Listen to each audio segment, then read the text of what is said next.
As always, let's do a quick sound check. Make sure everything is coming through clearly. As all, yeah, we're good. With that, also, let's see what we have for art today, because I've been like horrible with that. Whoa, okay, all right, shit, first one through. There we go. That's a nice picture. Hide. That's a nice picture here. Odyssey Sona. Okay, Sana. Yeah, I kind of like this one. Let me close my door and turn off my AC actually, so we can get better sound.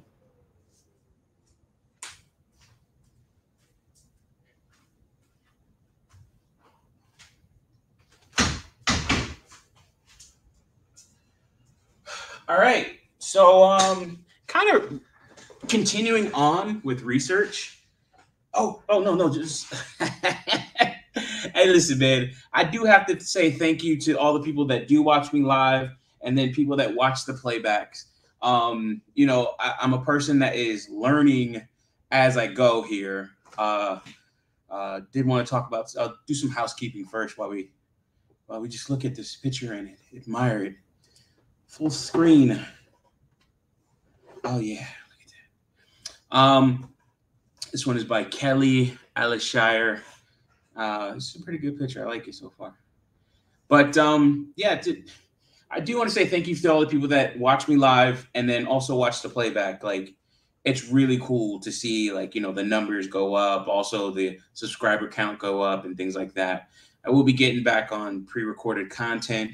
I did, as I said in one of my last videos where I talked about, oh man, what did I talk about? I talked about kind of stepping back, and doing other things with myself, right? Like not the mindset, step away to make progress. So last night was the last night of my my night job, and met some really good people there and everything like that. Exchange numbers, and some guys will reach out to me about investing because they can see that I talk about it and everything like that, and started showing them the numbers. Because as much as I show you guys online, I show them people that are next to me that can just like swipe my phone, knock me out, and then just like use my fingerprint and then send the money to themselves and like say screw you, and like they could do well. I can still call the cops and all that, but so I show it not only to people online that I don't know, that I don't see, people that comment or don't comment, or they're just watching from the stands, in a sense, or watching silently, like the Watchers or something like that, like they're out of some kind of comic book. But I do appreciate the likes, though. You guys do participate with the likes and everything like that. That's like super cool. And of course the views and the watching. But I talk to people about this, and and talk to people about what I'm doing and what my plans are and things like that. And so some people would like to hide their plans. I'm a person that I haven't benefited from hiding my plans. I've never benefited from that. I've used talking to people and being social to a certain extent. I've used my the times I am social. I've used that to widen my network, widen my circle of influence or my reach, and also just to really help other people, because that is what I want to do at the end of the day. I want to help people as best as possible, especially even the ones closest to me, and have them understand that and really get them to the point that they really want to be at. Yeah, quit my job, got off of a whole bunch of different groups. Now I still use WhatsApp, but just got out of the group setting where you're getting all types of stuff. And I still get messages throughout the day. I still check my phone a lot, but it's like a little bit more focused. It's not buried in my phone. I'm doing more research and looking at other things. I do need to get back on the course that I was watching, which again, like I've been going through some of the things that course has taught me thus far, and I'm actually putting it to practice. So I'm not too worried about like, oh, okay, I haven't looked at that course in coming close to a week. Probably not that long, but coming close to it. But I've been doing other things, and we're going to actually go over that here. So this will be a research night, and a part of this night, what I'm going to be doing is just going over some of the code that I've been writing or the standardization that I've been doing to refine the code that I will be writing. Also, I'm going to have to go back with my standard and refactor all my old code. Every single line. I got honestly, man, I just looking at one of my code, one of my client-side JavaScript files, and it's like 1,100 lines. And that's like, there's the main file, and then there's which is like 730 lines. And that has the regular functions, like capitalize the first character, get the IP address or GeoIP and stuff like that. Then there's all the other sub files that are also called alongside the main file. And also, dealing with scoping, dealing with not polluting the global namespace, and presenting one item to it. I guess there's a lot of refactoring I'm going to have to do. And then I also will be changing up the way I do development and going into not using my production as my development, which is horrible, right? You're not supposed to do that. But on small projects, I can restart the server in the middle of the day or something like that. If I wanted to, or restart the process, I should say, not the server, but restart the process in the middle of the day and stuff like that. So it's I can get away with that, but it's getting to the point where the code base is growing, as well as the usage of the tools that I've been creating. So, oh, damn it. Always a bug. Did I get it? I think I got it. Nice. So that code base is growing. The user base for that code is growing. So that's definitely something that's really nice. Damn, it's still there. All right, I gotta catch that bug sooner or later. But so I'm gonna have to change up how I do things and start working with best practices. Start working with CI/CD pipelines. Continuous integration, or CDCI, CI/CD. So continuous integration, continuous development, or continuous deployment. I forgot which one it is. But so start working with that and those best practices. Also, all the refinements that I've been doing with my backend code and building the resilient, strong index.js file for a Node.js app, building that and making sure that it's performant and resilient. And also it's extensible too. I can add other modules to it pretty easily without having to change the core runtime, and then also I can take things out if I need to. And just, following my own,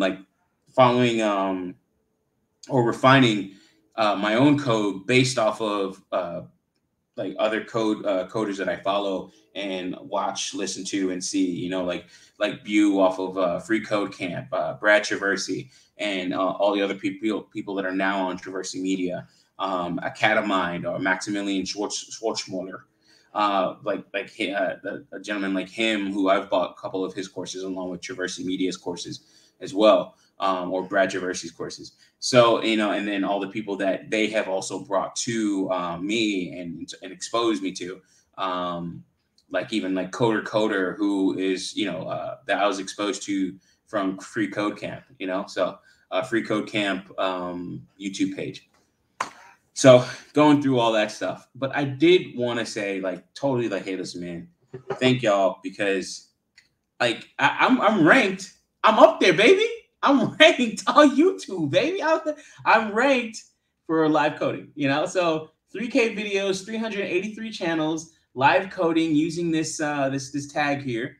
And I'm actually ranked, man. What is this? 3, 6, 7, 8, 9, 10. I'm top 10, baby.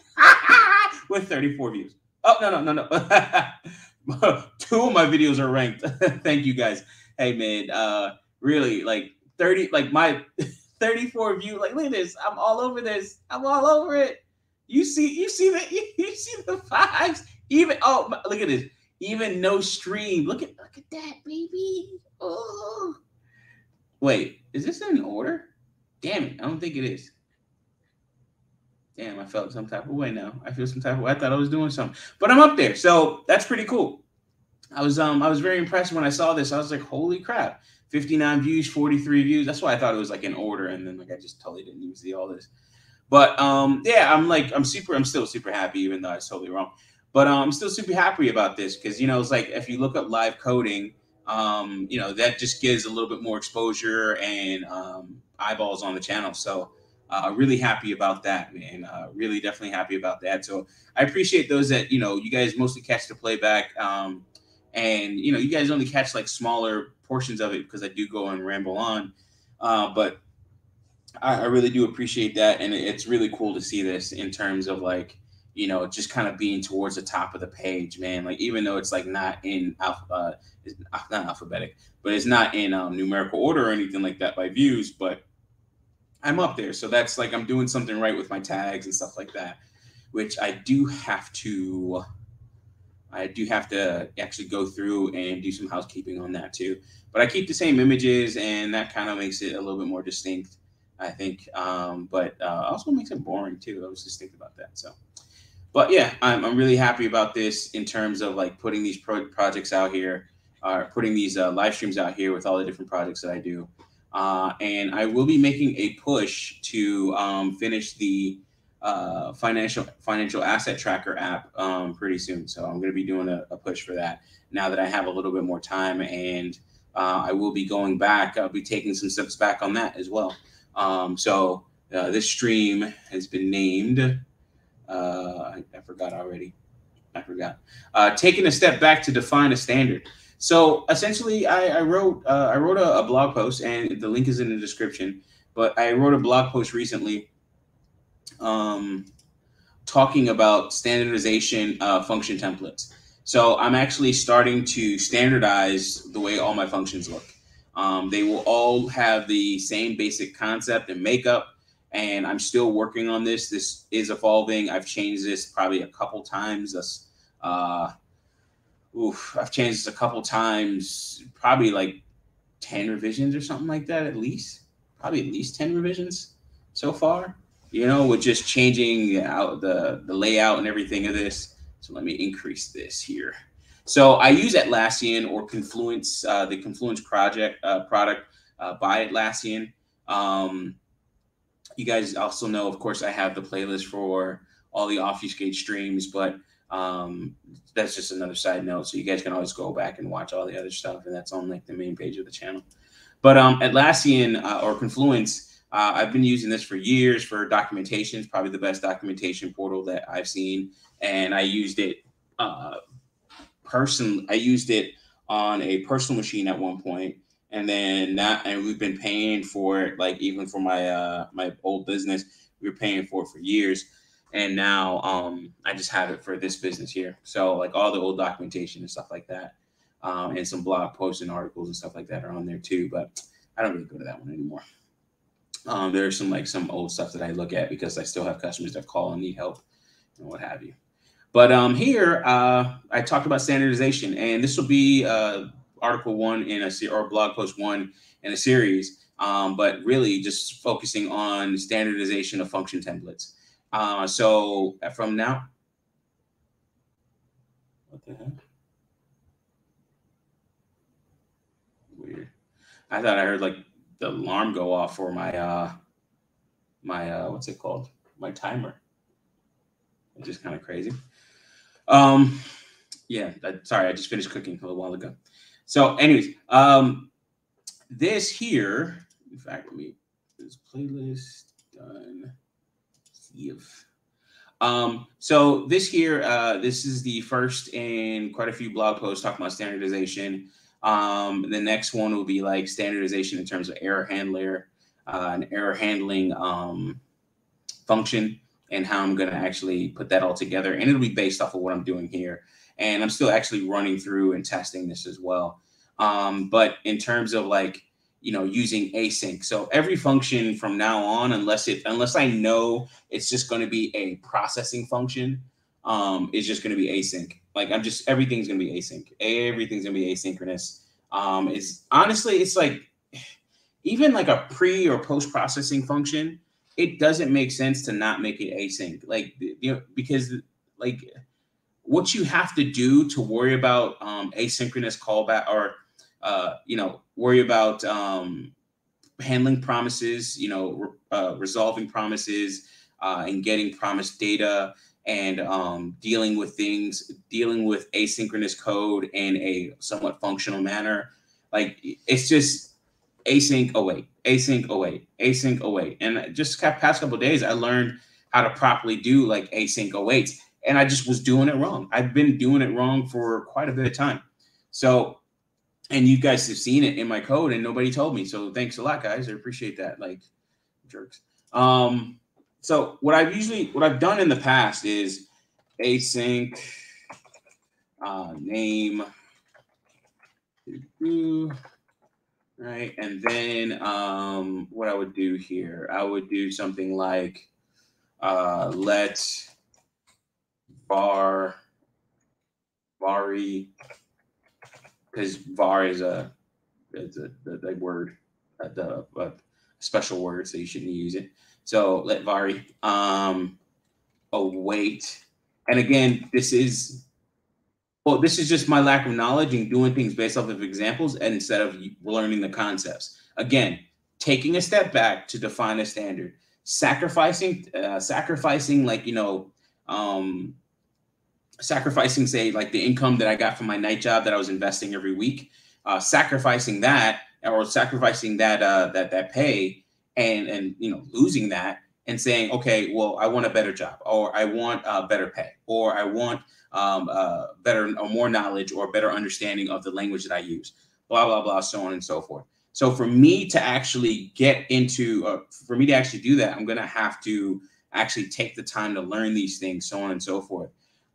So taking that step back so that I can actually get a better perspective, get a better view, and then also see the missteps that I've done so far. Like, I can only imagine what was said after the interview that I had recently. And I looked at the code, and I look at the code now, and I'm like, what the fuck was I doing? Like, holy shit. Like, I wouldn't doubt these guys were like, you automatically think the worst. Like, they were laughing at me. Oh my God. So, here we go.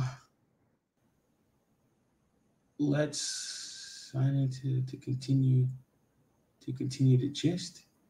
Oh, wow. Damn it. Hold on. Copy link address. Give me a sec. I think I'm logged in here so I can look at gist. All right, so if I look at this code, like, let's see. In fact, let's rewrite this function, because I actually have to go through and refactor all this code. So it was just right.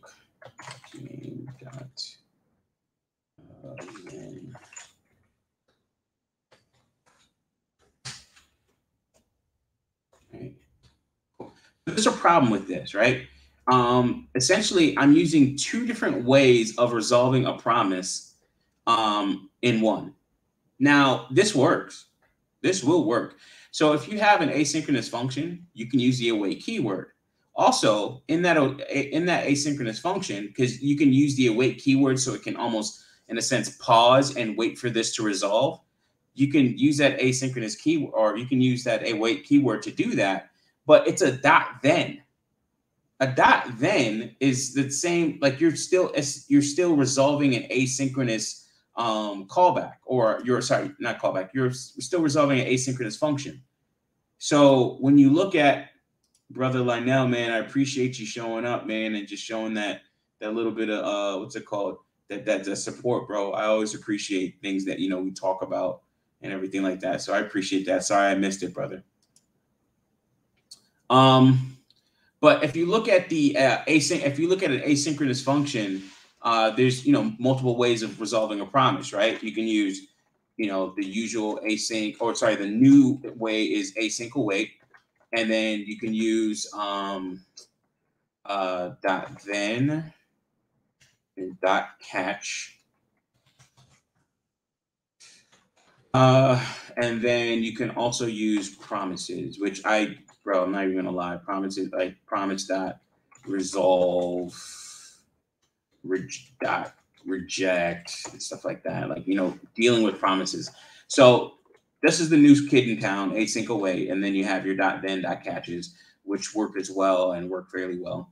And then you have your promises, and you can do your resolves and stuff like that, and dealing with promises. Also, there's still a way to actually still use, not a way, but there's still a reason why you would still use something like promise.resolve, because you can do like a promise.resolve all and resolve multiple promises, and then have that in a return object.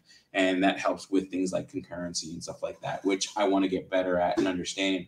Because one thing that was pointed out is that you can actually have a lot of these promises, as long as they don't depend on one another, they can actually run concurrently. And then at the end of the day, you just still all want them to resolve or to return at the same time, like once everything is done. So like once, even if it fires out of order, but they're all values in an array, for instance, you're returning an array of like promises. One, two, and from and P3. So like, you have all these different promises. You can actually do resolve that all across all these different promises. And that syntax is not right, but you kind of get the gist. Like I can actually, but it should return all of those. I won't talk about that too much, because I don't want to talk on that because I just don't know it well enough. But focusing on async await and dot then dot catch. The problem that I ran into is that I went off of examples, and in some examples you would have a dot then, like you'd have a dot then, and just to get this dot then, I didn't understand the syntax of the dot then and then doing a proper return, or returning an actual value. So if I wanted to return something with the return keyword, you actually have to write it out like a whole function, and then like result, right? So like that right there. That right there it'll make this asynchronous, it'll run this asynchronous function, then take the result from that asynchronous function, and then return that, and then that would be assigned to the variable vari, right? So, and then of course we're using let for scoping and stuff like that. So, but the thing is, I can also put await in front of it, because then it awaits the resolution of that, and then goes to the next thing. And the reason why I used to do that is because if it's asynchronous, it's non-blocking. So it'll reach, like for instance, if I had a return vari, this would reach that and then say, oh, okay, well, we can return it and it's good. Or we would return it and it would possibly be undefined because this has not finished resolving. So you do an await so it can actually stop there. So I would do stuff like that. But to be honest, it's not really necessary, right? Like if I was to rewrite this function here, so this is in my gist, and I have like the kind of ClickUp, a couple things in ClickUp that I was doing. I have my API, I have like my try catch block. And if I was to rewrite this, do we have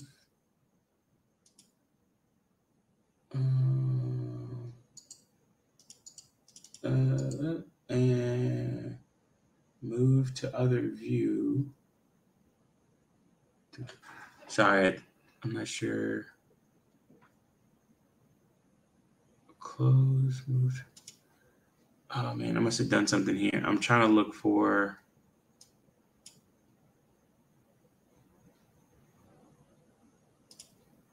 Where is it? Close, move to recycle bin. There you go. I wasn't looking far down far enough. Oop, got a bug. All right, so here, if I was to rewrite this function, I would do async function get team ID, and we get the base object, that's passed, right? And then I would do let API URL. Let's just copy and paste some of this stuff, man.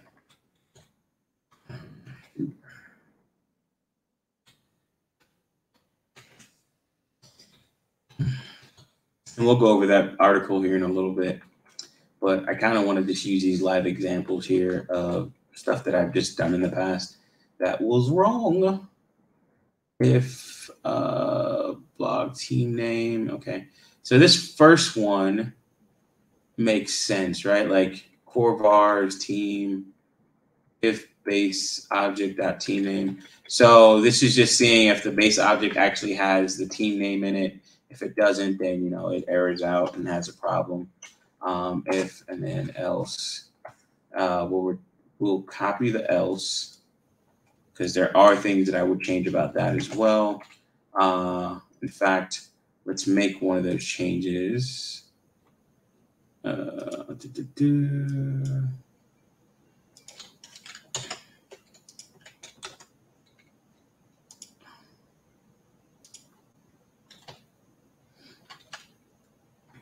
All right, so boom.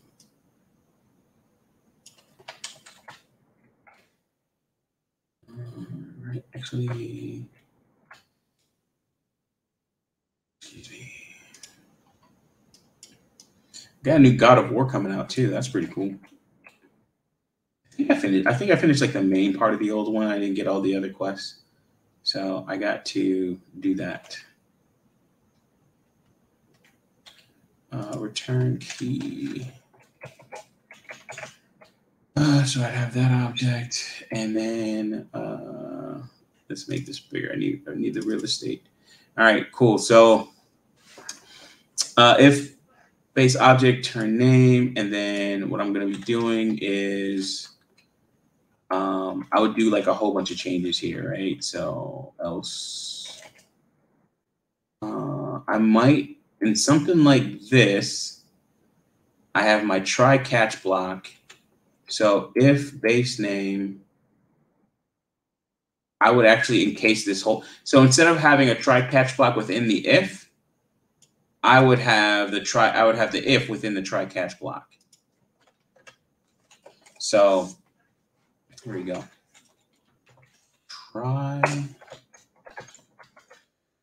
Good practice for what I got to do too. So something like this. Move that over. So try. And the reason why I would do that is because then I can start doing things like throwing errors, and they would be caught by my try catch block down here. And this is execution. There we go. Also using things like the finally. Always having that. So let's break down a little bit and again, step back. We have our try, catch, and finally. So you would try a bit of code, right? And if it works, then it executes and you return whatever, or console, or run next function, make API call, blah, blah, blah. Or if it throws an error or has an exception, is what it's really called. If there's an exception that is caught, then you would, you would catch that exception, that error, that message, that string, that object, that information, what have you. You would catch that, and you would run any type of function, or console.log or console.error, really, console.warn possibly. And then you go from there, and then there's the finally, right? So the finally, it takes no parameters, just like try doesn't take any parameters, but it always runs. One example that I saw that was pretty good was that like say you open a write stream, the finally will always run, so it closes that write stream for you, whether it is a whether it's a success or not. Now, one thing I started doing here, and because I wanted to be able to, say, for instance, run some code based off of if there is an error or not, due to scoping, I put the return object variable, the return object variable. I put that at the top of the function so that it can be accessed by the try, the catch, and the finally block. Now, what I can do is like, okay, if the finally runs and then I see return object.status has been written and the string for it is failure, then I can do something else like alert this person or whatever, because it always runs. But then if it's like not, then I don't have to worry about it, right? Like it's just I don't have any code that actually handles that. So I can do something based off of that, the information in the return object. And I can of course, have it scoped to the function. So I can always reuse the return object in other functions as well. Excuse me. Sorry about that. I made like some pineapple chicken, which is pretty good. Yeah, I'm pretty good with the cooking stuff. So now instead of having my if contain my try contains my if. The master has become the bad one. So now if I do my Axios call, so something like this, I would still do, right? Like this Axios call, the way it is, I would actually keep this. And let me show you why and what I'm doing. So, but I would change what happens. So in this case, here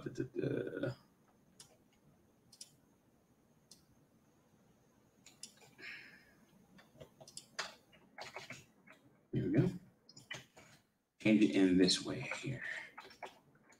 So if I do it. So I have my Axios call here, and let me widen this a little bit. So I have my Axios call here, and I was already awaiting it. So I await my Axios call, the result of the Axios call. I got my authorization key and everything else like that in there, and then I have my .then. Now the reason why I would actually I would do it like this and continue doing it like this, again, as I said before, it's like that was the wrong way of doing it unless there was something else like I needed to do in there. Like with the then, it's nice. What's nice, and I can do this later on because I can actually do this when I call this variable, which is the payload variable. But I can do it in a .then fashion, and it'll still work because I'm gonna wait for this payload. I'm gonna wait for this Axios call to finish, and then actually assign that to the payload key. And then I could go ahead and return it. So that's fine. Like that works. But if I just wanted to get the response and not do anything else, I don't have to, like what I would do before is something like this.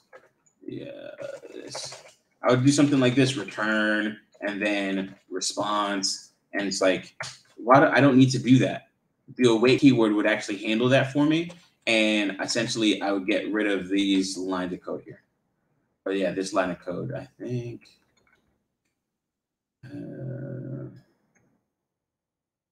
Yes. Yeah.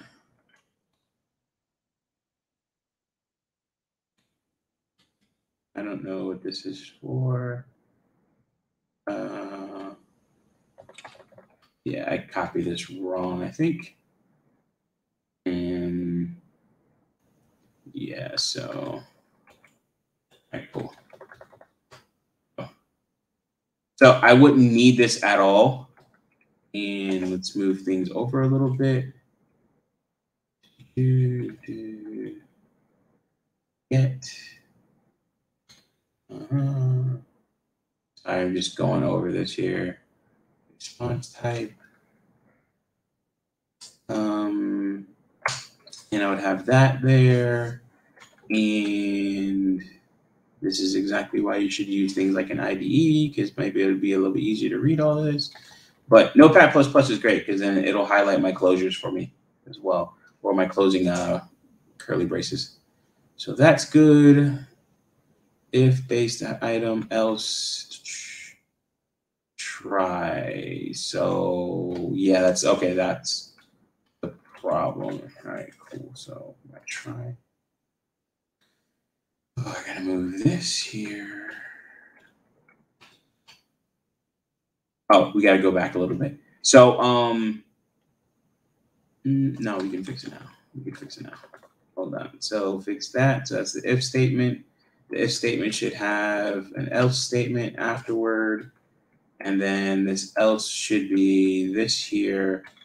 And then this try. Okay, cool. Good. All right. So I just had an extra.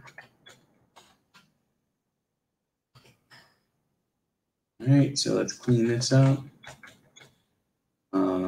Return. Else return. And then.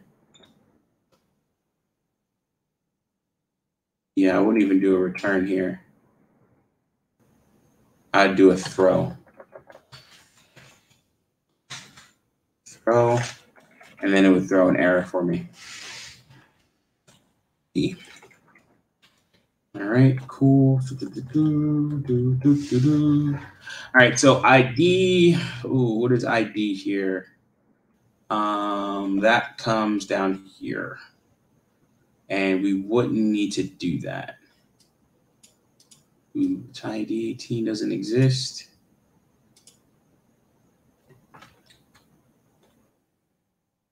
If return ID, catch error, return error.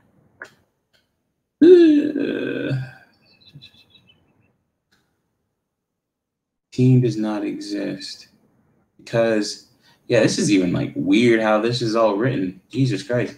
All right, let's not go with that. We'll leave that alone because I'm confused. So what we'll do here is we have the return object, we have the API URL, and then the ID. This ID. We should not need ID because that will be in our payload. So what I'll get here is response. It's JSON. All right, cool. So this is how I would do it if I just wanted to await and just get the response, right? Because now I would do the response, but like something like this, all this response.data teams.for each, and then go through it and then see it and see if I can actually find it in the base name and then go from here. Oh, okay. That's why the ID is like that. Okay, cool. Return ID or team does not exist. And that's only if ID is blank. So I would do something like that, right? Like I would have all these things in there, and it's like, I don't really need that, or I wouldn't need it at that stage. If I was to make it a little bit simpler, I would actually just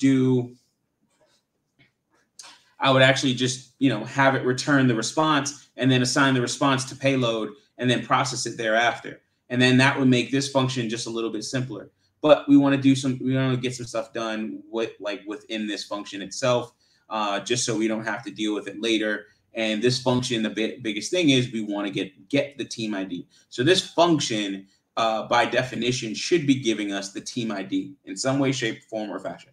I need that ID, right? So if I need that ID, what I'm going to do is copy and paste these. Okay, cool. That's why all those things. Okay, cool. All right. Response. So I got my dot then there. I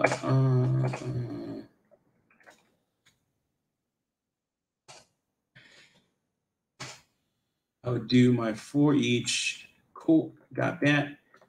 So if name, base object, team ID, EID. All right, cool. Something like this, I would.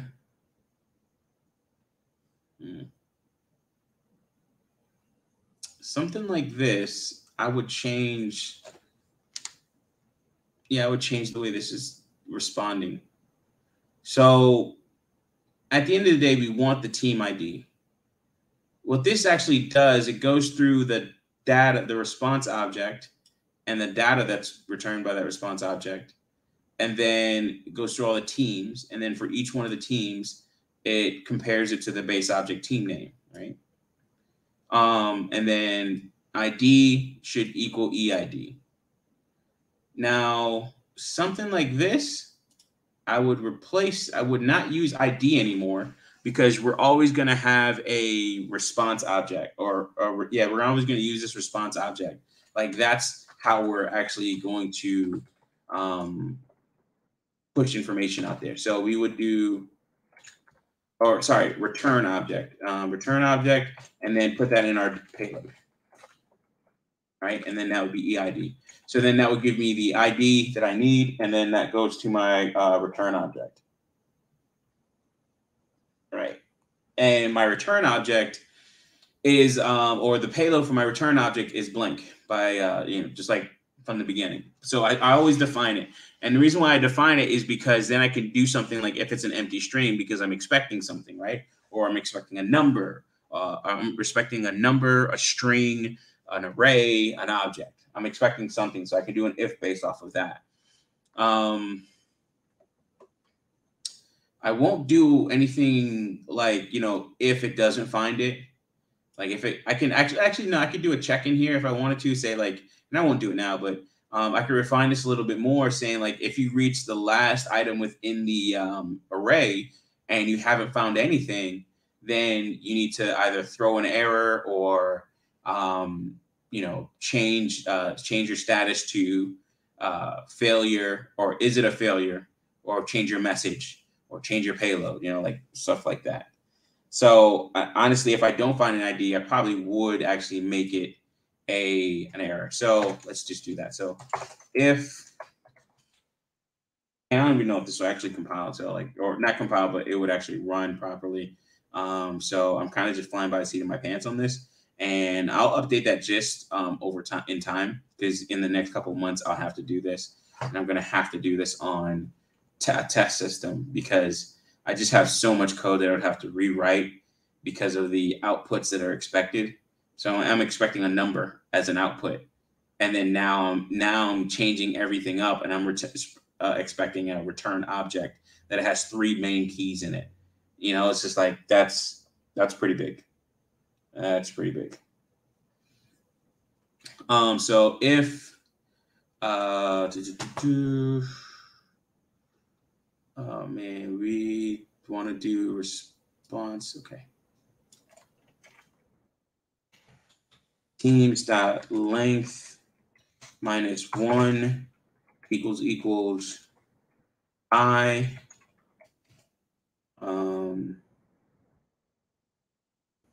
And equals I. So we'll do repay. Oh yeah. Okay, cool. So on last occurrence. So, and then we'll do if return payload dot object, or return object dot payload equals empty string. Then we're going to assign return payload. We're going to assign that a value of team does not exist. I don't know.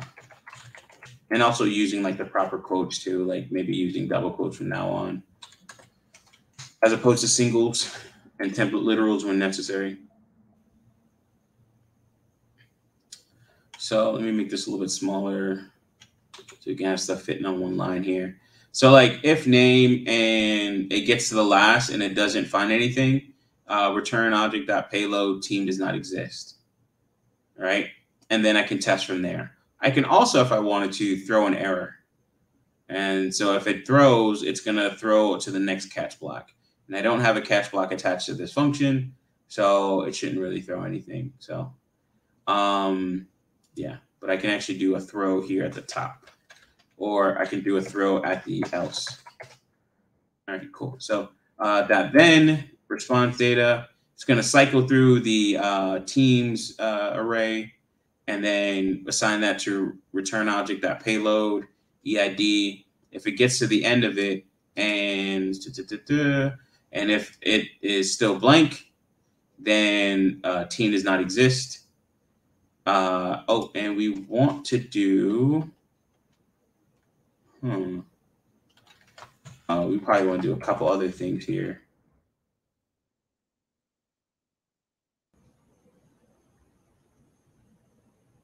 Yeah, you know what? We'll throw an error here.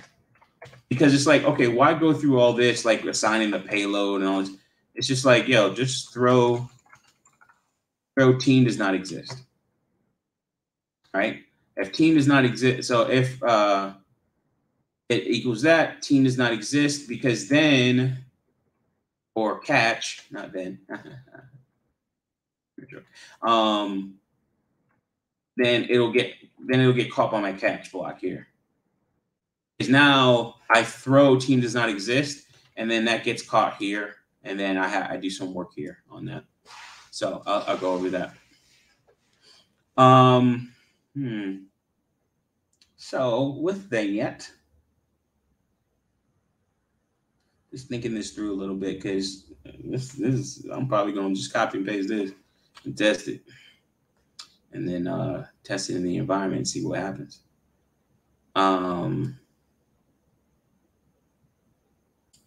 Team does not exist. Else. So I got my else, and that goes to this if block here. And then team name key does not exist in supplied object. Cool. So that should, and we're just using it's a shorter way of handling this, instead of like, writing all these, writing another if statement after this. I'll just say, listen, man, I'm gonna throw error here, and that's it. Instead of saying, okay, I'm gonna throw a message here or assign a message to my payload and then go from there. Right? Like I don't even need to do that. Or like I would have to, the other way of doing this would be, it just depends on what type of person you are, but you'd be like response object dot message equals, this team does not exist, and then return object dot payload, or actually status. Like it's like I don't need to do all that. All of that stuff is already handled down here. All I have to do is get an actual an error message. So it's like, don't do all that. It's not making any sense to write extra code for that, and it also overcomplicates things, because now you're going to have to deal with that logic that you put in place. Like I would still have to deal with the logic here, but then I would have to deal with the if logic if I started returning messages and all this other stuff. Like no, just have the catch block handle all that stuff. And as you can see, everything is like done here, but eventually I want to replace that by error, or just with a single function. It's like error handler or something like that, and pass it E, and that's it. Like that's gonna be at the end of this. The next article I write in the blog post will be like how my basic error handling function looks. And then I can, change it from there. And then, that would be called from another file or something like that. So all my error handlers should act the same way from that point on. So yeah, error handler E, but that's to come. So we'll just be a little bit more verbose with that. Big word. So throw team does not exist. And here, use double quotes.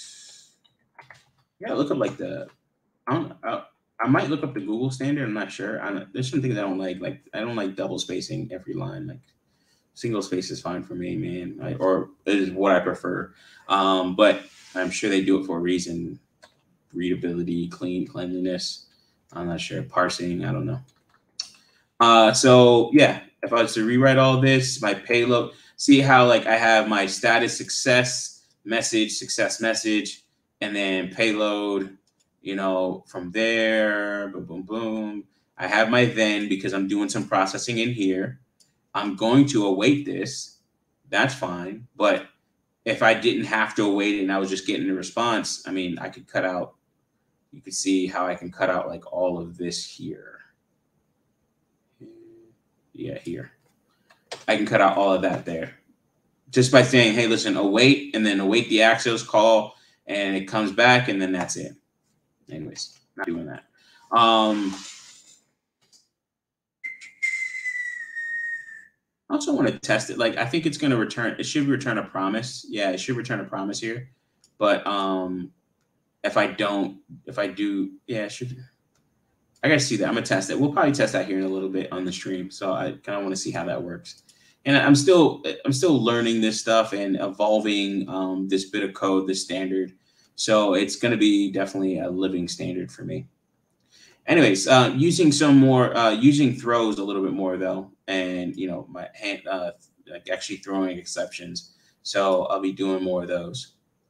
But this is how that function would look. So in terms of with using the new, so I went from 26 lines of code to 32. Oh God. Yeah, wow. 36.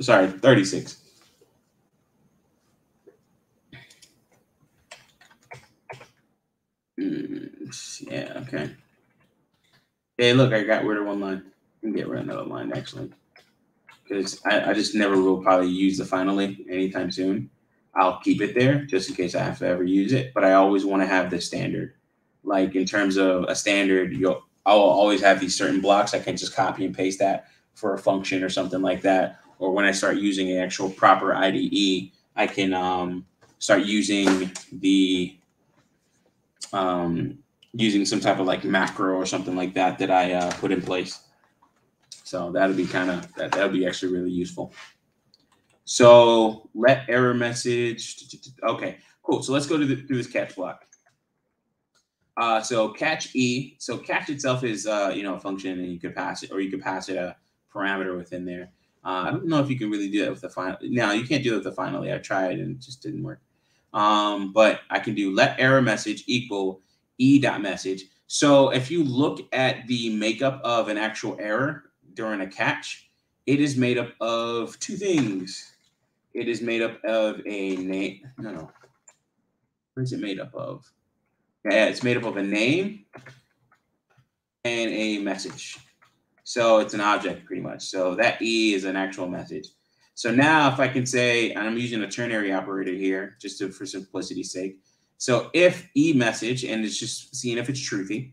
So if it's E message, right, and then question mark, then if true, if E message does exist, then error message equals E message, E.message. Otherwise, just E, because what this is showing me is that I can actually if I throw a key, if I throw something, when you throw an actual exception, it is just a string, right? And you can make it other things, I would assume, but you just throw a string. That's it. Like just throw the string and then that's it.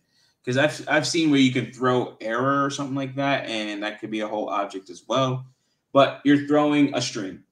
So with it, just throwing a string like that, how do you account for that? And that's what I do with this ternary operator is that if e.message and it's like an actual object, then do that. Or otherwise, just do this. Because then I'm going to actually have it here in message.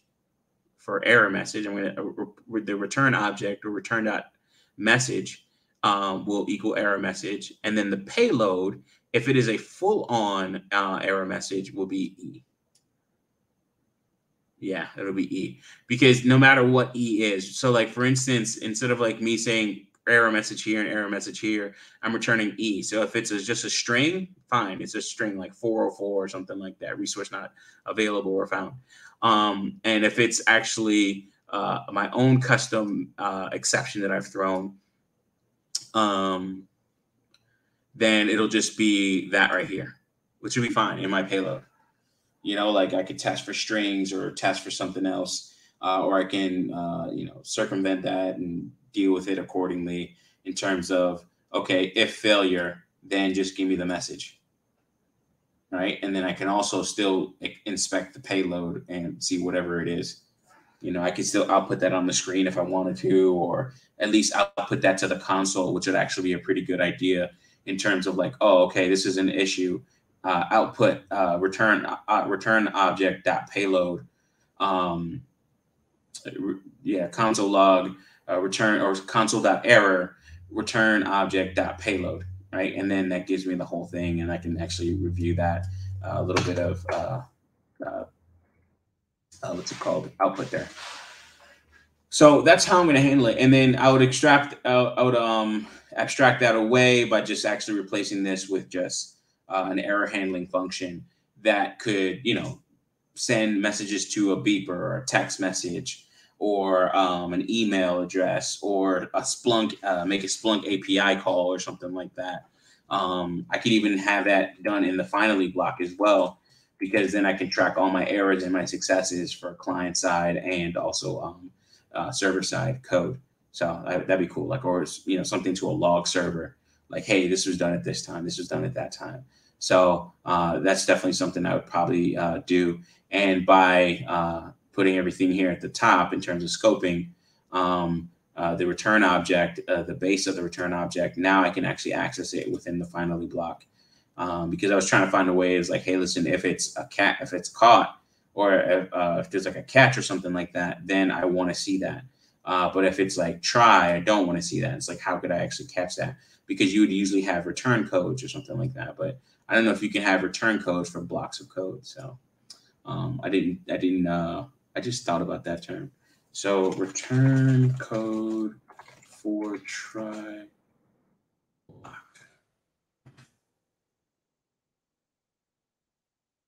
Return in try block. Return in try block should be the return for an object. Return. Let's talk about return statements. Yeah, that's fine. Is better than this. Okay, sorry. Just reading the Stack Overflow article, or snippet. So yeah,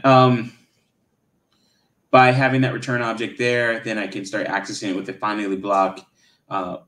I did return code for try block, and it just didn't give me what I wanted, but it did give me something pretty interesting that I kind of like already knew, but it's like, it was good confirmation, I guess. All right, so have the catch. Yeah, I mean, that's how this is how it would look from now on, moving forward, like dealing with all this stuff and making sure that it always returns something. So now let's break down a little bit how you would execute this, like how it would look during execution. So we're going to do an asynchronous iffy here. So that's an asynchronous immediately invoked function expression. And the way I would do this is like, I would call the function here, get team ID. And now it's like, now I would actually have a guard statement, right? So if I look at the result now again, so this is kind of what I was talking about earlier. It's like I could just do an await. I don't have to do a dot then. I don't have to do a dot then or anything else like that. In this case, I'm using the dot then as a processing step, as a post processor in this case, right? And that's kind of how I actually like that. It's a little bit more inline, concise. I don't have to do a whole nother function or a whole nother processing step. It's kind of just all in that quote unquote one line. So, but that's preference, really. I don't think that's not a bad way of doing it. So let result equals await at get team ID, and then I'm going to get a return object, right? Or I'm going to get the result of this return object. That return object is going to have 3 keys within it: status, message, and payload. And what I'm going to do is do an if conditional based off of the status. So if result, or I'm going to return or I'm going to assign the value or the returned object of get team ID to result, the result variable. And then if result.status equals failure, throw result.payload. Because at that point, all I need is the actual payload from result. And as you can see here, I can easily, with this, this example, I was able to easily just drop it in there, like, just drop in the new function name. So this is like the great thing about having a predefined function template. So now it's like, okay, I have a template of how my function should look. And then now I have a template of how I should execute those functions and do things like a conditional or something like that. So if result.status equals failure, throw result.payload. Now with it being, I'm throwing result.payload, e.message. So this is kind of testing my stuff here. So result.payload should now be should be seen as e. Result.payload e.message. Message is e. Let's look at that. Yeah, I want to understand this a little bit more. And this works.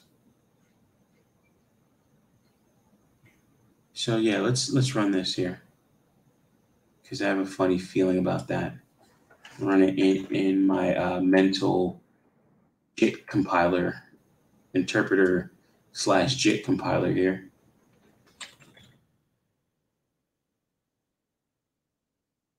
Oh, okay. Okay.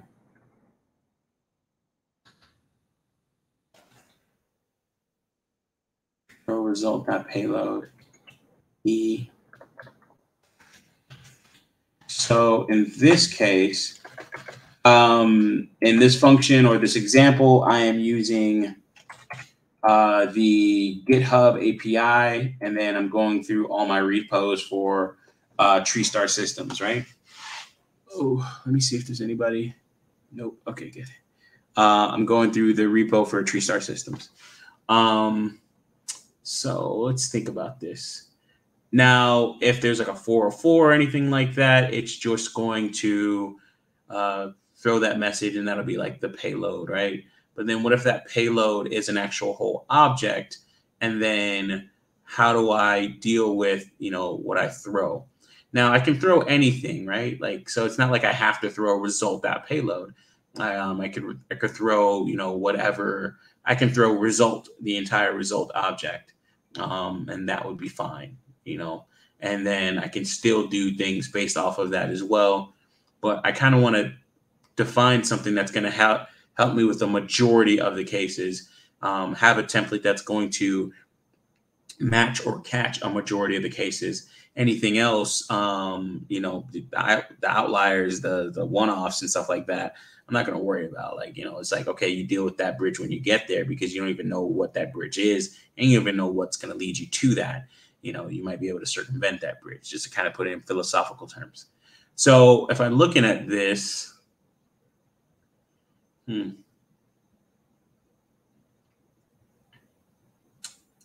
throw result.payload. Oh, failure, throw result.payload. Okay. All right. So if I ran this, this is what I'm going to get. I'm going to get success, or I'm going to get my returned object, which will have status, message, and payload. In this case, payload is an array. Now let's mess this up by adding an extra S. So in this case, it's going to be failure, request failed. But why is my payload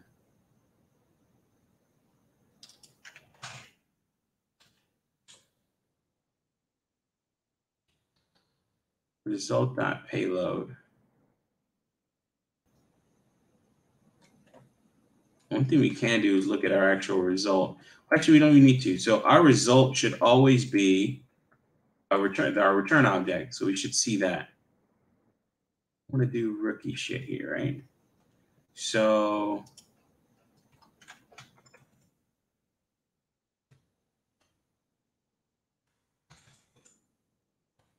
Sorry. So result.payload, throw result.payload, and then I should have failure error message. But my result.payload, what is that?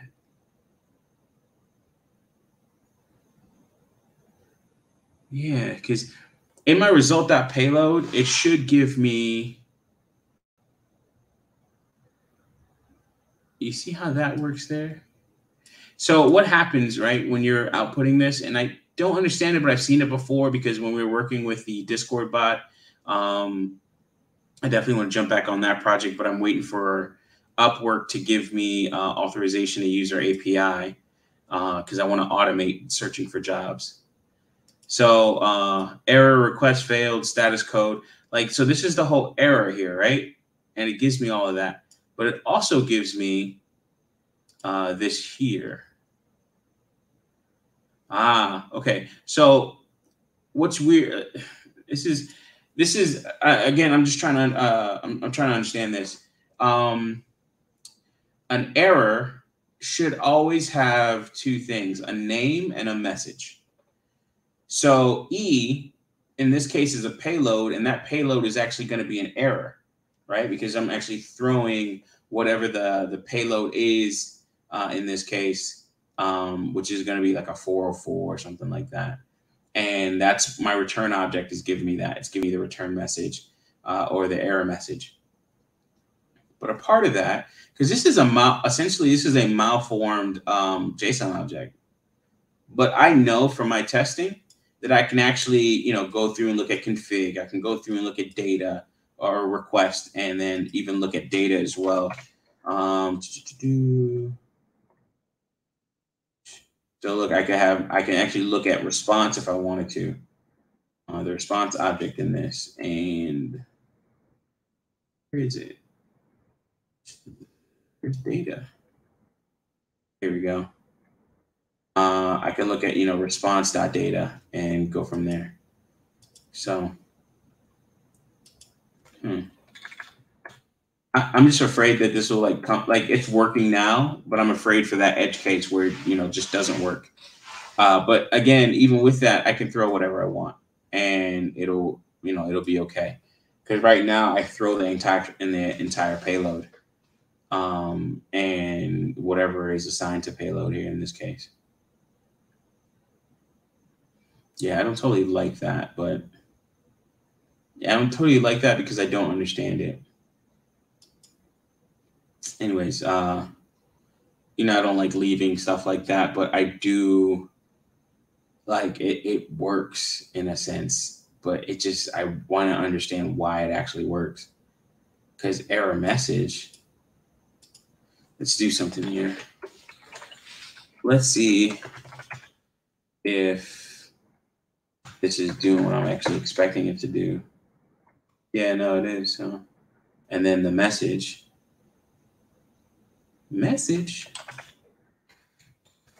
All right, and then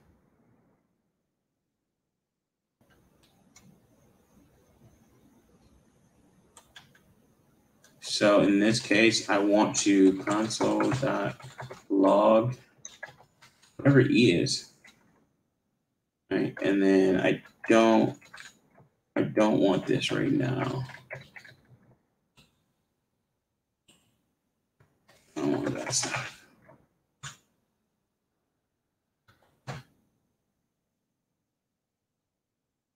You can see how this, as you can see, this is just a mouthful. This is not right because I have this here.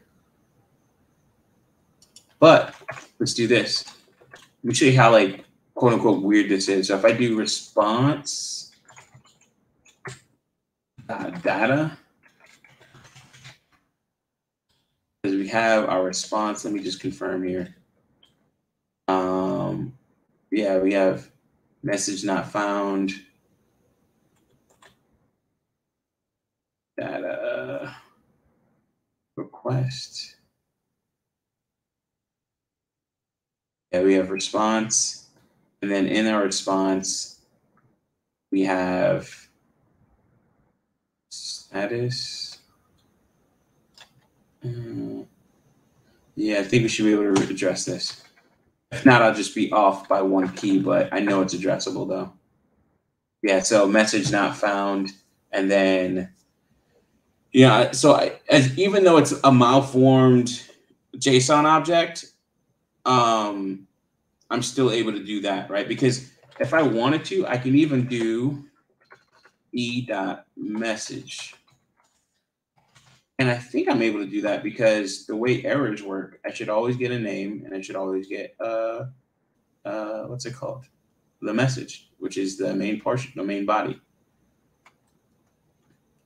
All right, so message. Yeah, request failed with status code 404, right? But then I can always get e dot name.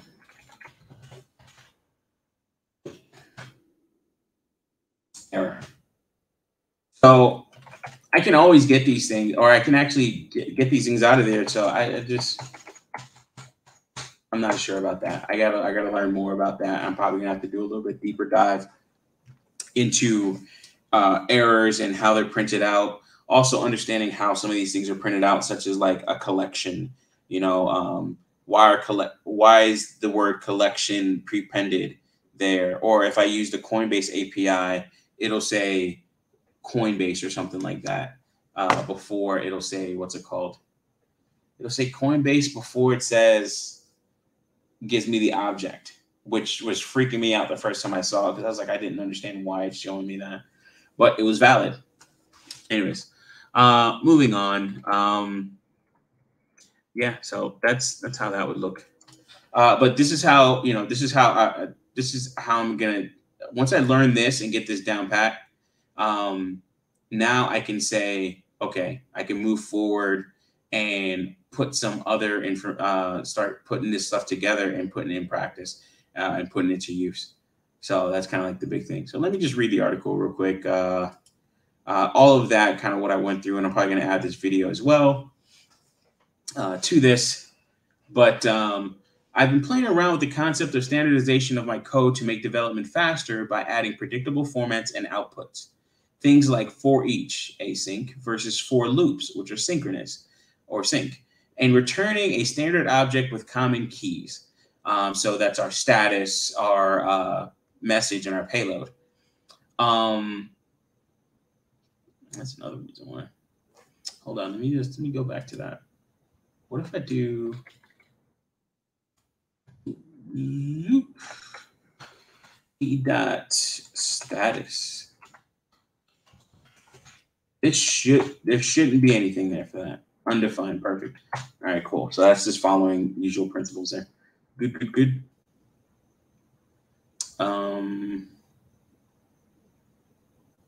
Yeah, cool. Basically coming up with a personal coding best practices and framework when working on my own projects.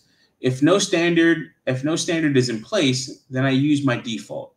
But what is that? How does it look? How does it perform? And can it work a majority of the time? Again, we don't want to hit every edge case. We just want to get most of them. If we can get 50 to 60%, then that's great. That's not bad. Like, I mean, that's more than half, right? Like one out of every two functions should look like this, right? But I really think it's going to be even more than that. You always go for that 9 out of 10 or 80%, those higher numbers. And can it work a majority of the time? Here's what I have come up with so far. This will evolve over time, of course. So 1A, asynchronous call to retrieve data and return standard object. So, I just start to label like, hey, okay, this is the environment, this is the language. I'm going to be using the Axios module in Node.js. So as you can see, like, hey, listen, I'm pulling in Axios. And so this is not front-side JavaScript, even though front-side JavaScript can be done in this manner as well. Async function, I think it can. Yeah, it should. Is the required keyword? I'd have to look at that. Because you can usually just load it and that's it. And then you don't need to require this or anything like that. You just call Axios accordingly. and then have my asynchronous function. So by placing the return object template here, we can access it at all three blocks, or access it in all three blocks. Like the finally block, this allows us to run a conditional based off the result. So that's kind of nice in just having that option. So cleanups from closing and write stream. So I gotta like actually update this. But we can see here in our try block, run some code. So here's some test code here. And then this is done just in case you use the throw keyword to reduce your own error. So I'm catching for that and like, determining if there's a message in there or if it's just, I'm just going to be putting the whole object because I'm going to actually have that in the payload section.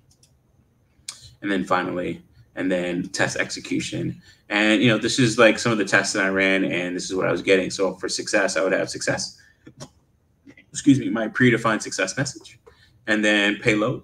And in that payload, like 200 okay and stuff like that. In this case, again, this is showing my confusion. I kind of understand why it does, but I don't really I understand. The most I understand about this is that it does this.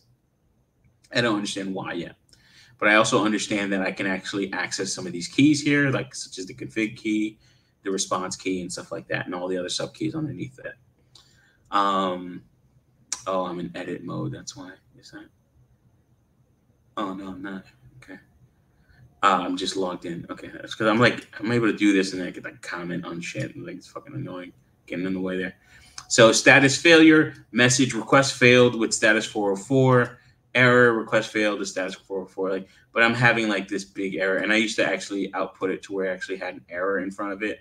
But I was like, that's just kind of redundant. Like it's not necessary. If you see failure, it's an error, broski. Calm down.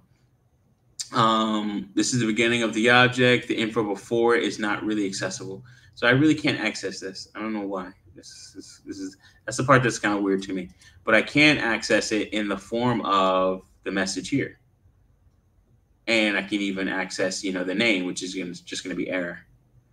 So that was the part that not a big deal. Like to access this because I don't need create error settle. I don't need all that stuff. I just need all this stuff down here. So yeah, so I'm just trying to standardize more and more stuff. Hopefully the stream wasn't too crappy today, but that's pretty much it. And I will be doing some more testing and going through this. I'm actually going to watch some cartoons right now, but eventually I'm going to get to this and start doing some more testing and things like that. Actually, I might run out to the store and get some popsicles. Definitely get some popsicles. And get some spinach. It's time to get back on the salads, baby. But yeah, that's kind of what I went through, and I'll be doing some more stuff in standardization, and I might change up. I got to figure out the hierarchy here and how I'm gonna have all that. Like if I could do blog, and then I could do. Let's see. Hopefully it won't be standard functions. I don't think I'm showing anything wrong here or anything behind the scenes stuff. Anyways, so yeah, I'll get this and I'll start to make this look a little bit better as well, and go from there. But as always, like if you're not, taking what I say with a grain of salt, then you're low in sodium. Definitely go ahead and do your research. Definitely find out more about these concepts. Do the exploration. Do the research like I'm doing. And hopefully it'll turn out well for you because it's definitely doing great, just doing great things for me in the bit of time where I've had people actually review my code, which is like kind of crazy to actually have people review your code and they look at it. And, it was kind of high stakes in terms of getting a job. But at the same time, I would definitely say I am better for it. And I am, I'm producing better results, I believe. So I'm actually really happy about this. And, these things happen for a reason. And this is definitely something where I can, quote unquote, be proud of in terms of, what I've learned and how I'm moving forward with it and how I actually took it. Alrighty, guys. With that being said, thank you very much. I am out of here. Appreciate you guys as always. Peace.